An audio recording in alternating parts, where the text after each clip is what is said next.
প্রবাসী বাংলাদেশিরা যারা দেশকে নিয়ে ভাবেন এবং অনেকেই দেশ নিয়ে কাজ করার ইচ্ছা রয়েছেন, তাদেরও অন্তর্ভুক্তি থাকবে আমাদের এই তালিকাটি।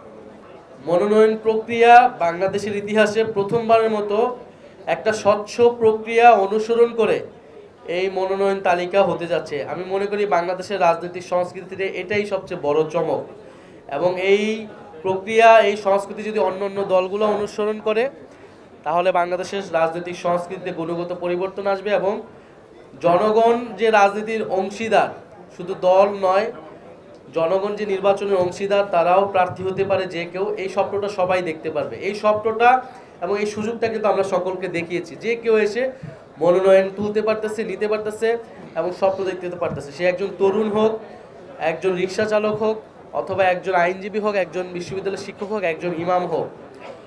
আমরা চেষ্টা করছি যে আমাদের যেই মনোনয়ন তালিকাটি হবে, সেই তালিকাটি হবে অন্তর্ভুক্তিমূলক। আমরা ইতিমধ্যে কয়েকটি দলের মনোনয়ন তালিকা কিন্তু দেখেছি। সেই তালিকাগুলো কিন্তু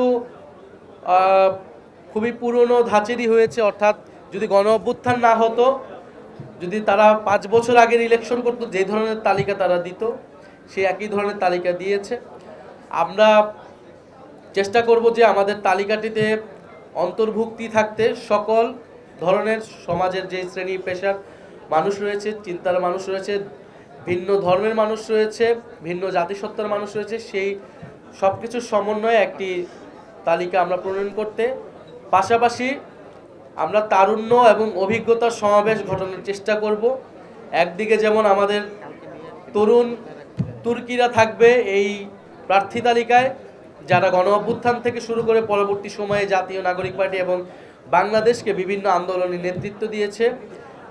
পাশাপাশি যারা বিভিন্ন এলাকায় সমাজসেবামূলক কাজ করেছে, জনগণের পাশে থেকেছে, বা রাজনীতিতে যাদের স্বচ্ছ রাজনীতিতে অভিজ্ঞতা রয়েছে, দেশপ্রেম রয়েছে, সেই ধরনের মানুষকে আমরা এই তালিকায় স্থান দেওয়ার চেষ্টা করব।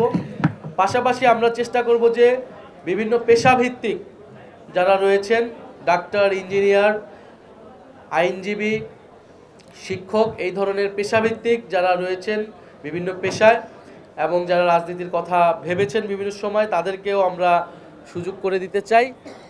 এবং সর্বোপরি আমাদের আরেকটি ইচ্ছা আছে যে যারা প্রবাসে বাংলাদেশি রয়েছেন, আপনারা জানেন যে গণ অভ্যুত্থানের সময় তারা কিন্তু একটা বড় ভূমিকা পালন করেছে, এবং এবারে প্রবাসী ভোটাধিকারের কথা কিন্তু খুবই জোরে সোরে আলোচনা হচ্ছে, এবং এনসিপি এখানে একটা বড় ভূমিকা পালন করেছে। ফলে প্রবাসী বাংলাদেশিরা যারা দেশকে নিয়ে ভাবেন এবং অনেকেই দেশ নিয়ে কাজ করার ইচ্ছা রয়েছেন, তাদেরও অন্তর্ভুক্তি থাকবে আমাদের এই তালিকাটি।